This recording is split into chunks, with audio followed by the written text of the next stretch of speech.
बालाजी महाराज की जय। बालाजी महाराज की जय। आज आपको मैं हाई स्कूल में समांतर श्रेणी में एनसीईआरटी से क्वेश्चन नंबर 4 टीच करने जा रहा हूँ। 5.1 में क्वेश्चन नंबर 4।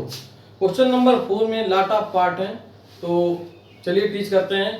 पहला क्वेश्चन आपका है 4 का फर्स्ट 2, 4, 6, 8। इसमें हमें बताना है कि ये एपी है कि नहीं, समांतर श्रेणी है या नहीं। पहली चीज फर्स्ट थिंग ये बताना है कि समांतर श्रेणी में है या नहीं। अगर समांतर श्रेणी में है तो सार्वंतर ज्ञात करें, यानी कॉमन डिफरेंस को आप ज्ञात करें। और जब कॉमन डिफरेंस अगर कंफर्म हो जाए, एपी कंफर्म हो जाए, तो अगले 3 पद ज्ञात करने हैं। अब अगले 3 पद का मतलब समझिए। समांतर श्रेणी का पहला पद होता है A1, फिर होता है A2, फिर होता है A3, फिर होता है A4। तो ये 4 तो हमें ऑलरेडी दिए हुए हैं, ये आपको ऑलरेडी यहाँ पर गिवन है। कैसे? A1, A2, A3, A4, A1, A2, A3, A4।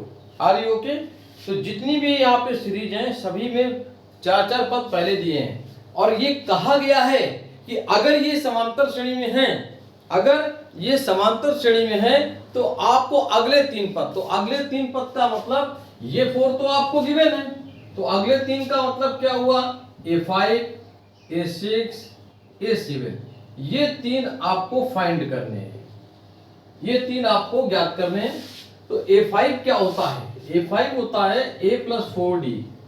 A6 क्या होता है? A+5D। A7 क्या होता है? A+6D। समांतर श्रेणी का 5वां पद A+4D, समांतर श्रेणी का 6वां पद A+5D, समांतर श्रेणी का 7वां पद A+6D होता है। और यही हमको फाइंड करने हैं। देखिए उससे पहले बात पॉइंट ये लागू होता है यहाँ पर कि ये हमको तब फाइंड करने हैं जब एपी हो, समांतर श्रेणी हो। तो सबसे पहले जो 4 टर्म्स आपको गिवन है, फर्स्ट 4 टर्म्स आपको गिवन है, तो हमें क्या करना है, इस समय ये पता लगाना है कि समांतर श्रेणी में है या नहीं। और अगर समांतर श्रेणी में है तो ही हमको ये A5, A6, A7 आपको ज्ञात करने हैं। तो you have to lot of part. इस क्वेश्चन में बहुत सारे पार्ट हैं और मैं आपको बताऊंगा, तो जरा ध्यान दीजिए और विशेष ध्यान दीजिए। तो वेरी वेरी मोस्ट इंपॉर्टेंट, बहुत ही अच्छा है। एपी से यूपी बोर्ड में बहुत पूछा जाता है, तो सो नो डाउट। देखिए पहले देखते हैं कि समांतर श्रेणी है या नहीं है। अगर है तो अगले 3 पद हमको ज्ञात करने हैं। Are you okay? चलिए देखते हैं भाई।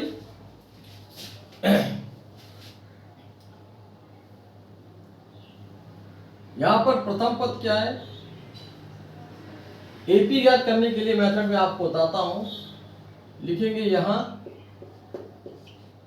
A1 इक्वल टू आपका 2 और A2 इक्वल टू आपका 4।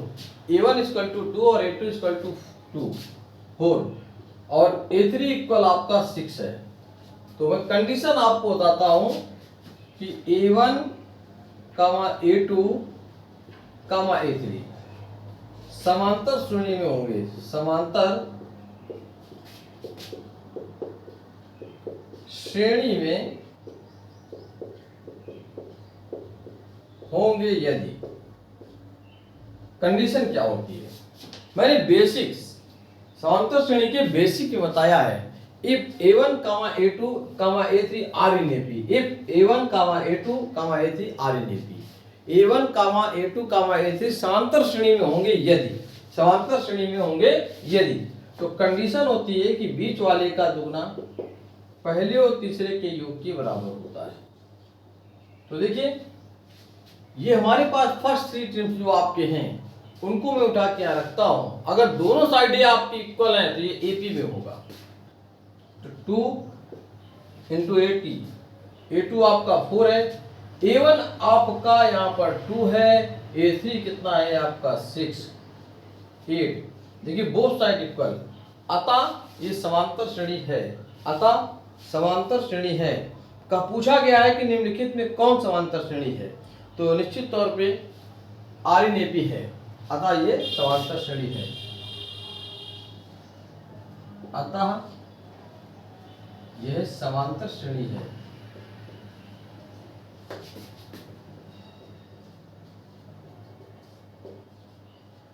ओके, तो एक बात तो इफेक्ट हो गया कि समांतर श्रेणी है, आरएनएपी में है। अब अगर समांतर श्रेणी में है तो अगले 3 पद ज्ञात कीजिए। समांतर श्रेणी में है तो अगले 3 पद। अब अगले 3 पद का मतलब क्या हुआ? अगर समांतर श्रेणी में है तो अगले 3 पद आपको याद करने, नेक्स्ट 3 टर्म। तो नेक्स्ट 3 टर्म्स क्या हो गया हमारे पास? मैंने पहले ही बताया कि a1 a2 a3 a4 है, तो इसके आगे के 3 पद कौन से होंगे? इसके आगे के 3 पद क्या होंगे समझिए। इसके आगे के 3 पद जो आपके होंगे वो कौन से होंगे? इसके आगे के 3 पद होंगे a5 a6 a7। तो देखिए अगले 3 पद, नेक्स्ट 3 टर्म्स, अगले 3 पद यानी नेक्स्ट 3 टर्म्स क्या होगा? a5 का मतलब a प्लस आपका 4d, a6 a plus 5d और a7 का मतलब हो गया a प्लस 6d। तो चलिए यहाँ पर देखते हैं, वैल्यू रखते हैं तो अगले 3 पद क्या मिलते हैं। तो अगले 3 पद तो मैं यहाँ पे लिख देता हूं अगले 3 पद। उससे पहले a क्या होगा यहाँ पर 2, d कैसे निकालेंगे? बाद वाले से पहले को घटा के 4 - 2, तो d आपका यहाँ 2 फाइंड हो गया। d आपका यहाँ पर 2 फाइंड हो गया। Are you okay? तो हमें यहाँ पे फाइंड हो गया d और d 2। ओके, फिर यहाँ पर हम वैल्यू को रखेंगे अगले 3 पदों के लिए। तो देखिए a आपका 2 है, 4 × d कितना है? d भी आपका 2 है, तो 2 + 2 4 जा 8 अर्थात 10।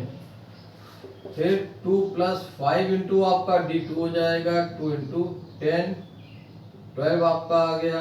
ओके, यहाँ पर देखिए 2 और 6 × 2 तो 2 + 12 यानी 14 हो गया। तो अगले 3 पद कौन से हो गए? 10 12 एंड 14। ओके, तो इस तरह से अगले 3 पद आपके फाइंड हो गए। चलिए जल्दी से स्क्रीनशॉट ले लें भाई। देखिए सेकेंड पार्ट आपका है 4 का सेकेंड पार्ट, 2 5/2 3, 7/2। तो यहाँ पर a1 आपका हो गया 2 और a2 आपका 5/2 और a3 क्या है 3। तो देखिए a1 a2 a3 समांतर श्रेणी में होंगे यदि, तो देखिए यहाँ पर वैल्यू को मैं रखता हूँ 2 × a2 कितना है भाई 5/2 और a1 आपका है 2 और 2 प्लस कितना हो जाएगा 3, 2 से 2 कैंसिल, ये भी 5। देखिए बोथ साइड इक्वल, ये सेकेंड पार्ट आपका है। तो यहाँ पर देखा मैंने कि बोथ साइड आपका इक्वल है, दोनों साइड इक्वल है, तो क्या है? अतः समांतर श्रेणी है। अतः ये समांतर श्रेणी है, समांतर श्रेणी है। ओके, समांतर श्रेणी है। आप समांतर श्रेणी में है तो अगले 3 पद आपके ये होंगे, लेकिन पहले में ए और डी मालूम होना चाहिए। तो लिखेंगे यहां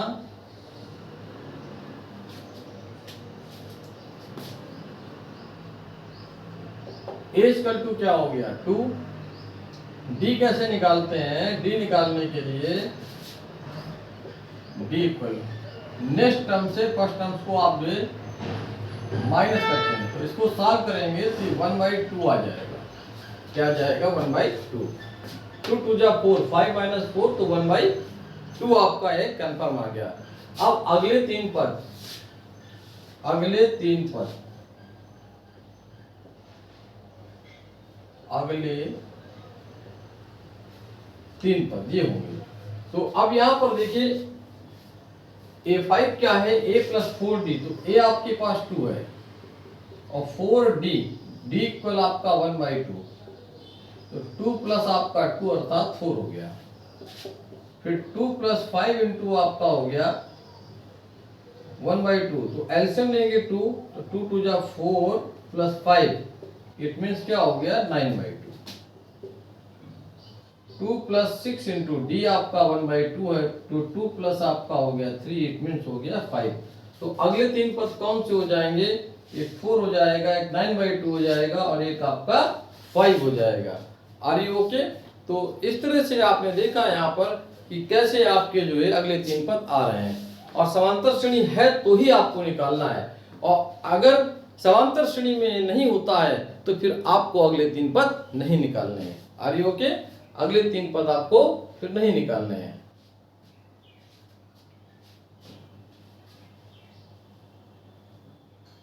चलिए जल्दी से स्क्रीनशॉट ले लें। क्वेश्चन नंबर 4 का थर्ड पार्ट आपका है, देखिए -1.2, 3.2, 5.2, 7.2। सबसे पहले मैं इसे चेक करूंगा कि ये एपी सीरीज में आपका है या नहीं है। तो देखिए उसी तरह से A1 जो आपका है माइनस का 1.2, A2 -3.2 और A3 है। अब A1, A2, A3 समांतर श्रेणी में होंगे यदि बीच वाले का दुगना पहले तीसरे के योग के बराबर होगा।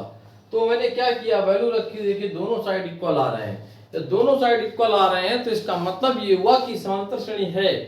अब अगर आर इन एपी में है, समांतर श्रेणी में है, तो फिर आपको आर इन एपी में है और समांतर श्रेणी में है, तो फिर आपको यहाँ पर जो है अगले 3 पद ज्ञात करने हैं। तो हमारे पास ए यहाँ पर क्या है, चलिए देखते हैं ए क्या है। ए हमारे पास माइनस का 1.2, डी आपका क्या होगा -3.2, माइनस माइनस हो जाएगा प्लस 1.2। तो इसको सॉल्व करते हैं तो ये हमारा क्या आएगा, देखिए माइनस का 2 आ जाएगा, माइनस का क्या आ जाएगा 2। तो डी की वैल्यू जो आ रही है वो माइनस का यहाँ पर 2 आ रही है। अब मुझे आगे के जो है टर्म्स यहाँ पर फाइंड करने हैं। तो अब देखिए हमें आगे के टर्म्स फाइंड करने हैं, तो a + 4d होता है। तो ये जो आपका है -1.2 और 4 इंटू आपका हो गया माइनस का 2, -1.2 ये माइनस का 8 हो गया, तो 8 और 1 माइनस का 9.2। अब 6 टर्म्स देखते हैं, a + 5d, तो माइनस का 2, 5 इंटू आपका माइनस का 2, तो देखिए माफ कीजिएगा ये माइनस का 1.2 है, माइनस का 1.2 माइनस का 10। अब इसको ऐड करते हैं तो माइनस का 11.2 माइनस 1.2, 6 इंटू -2, तो ये आ जाएगा माइनस का 13.2।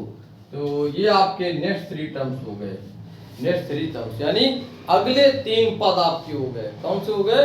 अगले 3 पद आपके ये यहाँ पर हो गए। Are you okay? तो इस तरह से क्वेश्चन नंबर 4 का थर्ड पार्ट था, और इसमें बहुत सारे पार्ट हैं। चलिए क्वेश्चन नंबर 4 के थर्ड पार्ट के बाद फोर्थ पार्ट जल्दी से स्क्रीनशॉट ले लें भाई। देखिए फोर्थ पार्ट आपका है, फोर्थ पार्ट, तो फोर्थ पार्ट में क्या कहेंगे, A1 इक्वल आपका -3, A2 आपका -6 है, A3 आपका -2 है। जैसे हमने रखा, देखिए बोथ साइड इक्वल आ रहा है, तो ये भी आपका RNAP में है। तो अगले 3 पद ज्ञात करने हैं। तो हियर A = आपका हो गया माइनस का 10 और D आपका हो जाएगा, देखिए सेकंड टर्म से फर्स्ट टर्म को आप माइनस करते हैं तो माइनस माइनस आपका प्लस हो गया, D4 आ गया। अब हमें यहाँ पर 4 टर्म्स ज्ञात करने, तो अगले 3 पद क्या होंगे, देखिए A आपका माइनस का 10 है और 4D आपका 4, तो माइनस का 10, 16, तो सो भी नो डाउट +6 आया। ओके, इसके बाद फिर देखिए A + 5D है, तो A यहाँ पर आपका है माइनस का 10, 5 इंटू 4, तो -10 + 20, तो ये 10 आपको फाइंड हुआ। ओके, अब माइनस का 10, 6 इंटू 4, 14, तो ये आपके अगले 3 पद यहाँ पर हो गए। ये था क्वेश्चन नंबर 4 का फोर्थ पार्ट।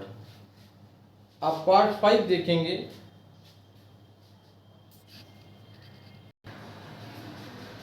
देखिए 5 पार्ट में A1, A2, A3 और जैसे ही आप पुटअप करते हैं दोनों साइडें आपकी इक्वल आ रही हैं, तो समांतर श्रेणी में है। तो चलिए ए देखते हैं। फर्स्ट टर्म यानी प्रथम पद ए आपका 3 है। डी कैसे निकालते हैं? बाद वाली टर्म से पहले वाले टर्म्स को माइनस करते हैं तो आपका ये कैंसिल हो गया, तो ओनली √2 आया, ओनली √2। अब अगले 3 पद आपको निकालने हैं लगातार, वही क्वेश्चन आपका है। 1 पल 3 प्लस 4 और डी की वैल्यू रखेंगे तो 4√2 हो गया। फिर 3 प्लस 5 इंटू √2 करेंगे तो निश्चित तौर पे 3 प्लस 5√2 हो जाएगा। ये आपका 3 प्लस 6√2 हो जाएगा। ये आपके नेक्स्ट 3 टर्म्स हो गए। Are you okay?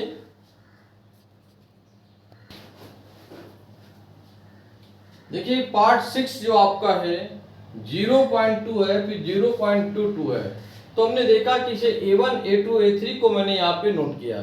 अब यहाँ पर एक बात क्लियर है कि A1, A2, A3 समांतर श्रेणी में होंगे यदि बीच वाले का दुगना पहले और तीसरे के योग के क्या हो, बराबर हो जाए। जब मैं वैल्यू रखता हूँ तो देखिए बोथ साइड इक्वल नहीं आ रहा है, अतः ये समांतर श्रेणी में नहीं है। तो 6 पार्ट हुए। अब मैं आपको 7 पार्ट टीच कर रहा हूं। पार्ट 7 A1, A2, A3 जैसे मैंने आप पुटअप किया, देखिए बोथ साइड इक्वल है, अतः ये समांतर श्रेणी है। दिया हुआ अनुक्रम क्या है? समांतर श्रेणी है। अब है तो हमें अगले 3 पद ज्ञात करने हैं, तो जरा ध्यान दीजिए। A आपका यहाँ क्या है? A1 यानी A है प्रथम पद 0 और D -4 -0 करेंगे तो -4 ही आएगा। अब हमारे पास अगले 3 पद ज्ञात करने हैं, तो अगले 3 पदों के लिए देखिए हमें A और D की वैल्यू यहाँ पे पुटअप करनी है। बहुत सारे क्वेश्चन टीच कर चुका हूँ मैं, आपको समझ में आ रहा होगा। A आपका 0 और 4 इंटू आपका -4, तो ये माइनस का 16 हो गया। फिर ये 0 प्लस 5 इंटू आपका -4 -20 हो गया। 0 6 इंटू आपका -4 तो माइनस का 24। ये आपके अगले 3 पद यहाँ पर आपके हो गए। तो चलिए जल्दी से स्क्रीनशॉट लेते रहें।